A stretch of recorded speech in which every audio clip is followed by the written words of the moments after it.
Aku dah tak ada siapa-siapa lagi, Jun. Aku dah tak ada siapa lagi dalam hidup aku.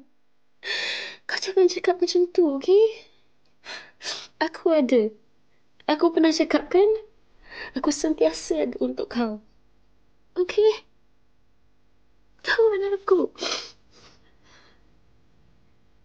Aku rindu mama, Jun. Ya, aku tahu. Sorry.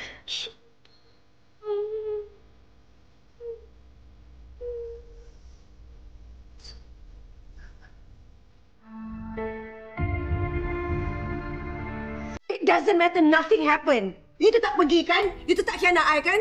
Lelaki I tetap pilih orang lain dari I. And then what? Tiba-tiba you fikir dosa pahala and then everything is okay? Habis I macam mana? Perasaan I macam mana? Tak ada orang nak fikirkan? Sebab I nampak keras ke? Sebab I nampak keras sebab tu orang tak nak pedulikan I? Huh? I perempuan lah, Safira. I have feelings.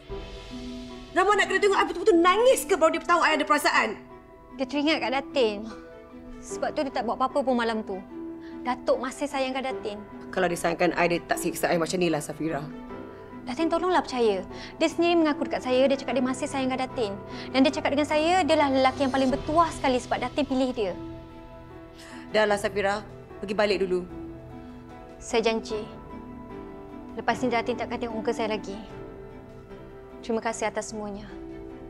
Dan saya sentiasa akan doakan Datin jumpa kebahagiaan Datin. Datinlah perempuan yang paling kuat saya pernah kenal. Terima kasih. Ajar saya jadi kuat macam Datin. Saya pergi dulu. Safira. Boleh tak kalau kita sit down and bincang sikit? There's nothing to bincang lah, Rahman. Tak payah. Look, you know what? I tahu I bukan isteri yang baik. Tapi I sentiasa pilih you. I tak pernah ada orang lain. Lepas tu I dah janji kat myself tau. Yang I boleh hadap kalau you masam muka dengan I. I boleh hadap kalau you tak balik rumah pun. Tapi sekali you curang... I know I salah. No, enough. Cukuplah. Lepas ni you go ahead lah and do whatever you want to do, okay? I dah tak anggap penceraian ni sebagai hukuman. I anggap ni sebagai pembebasan. So please, bebaskan I. Now.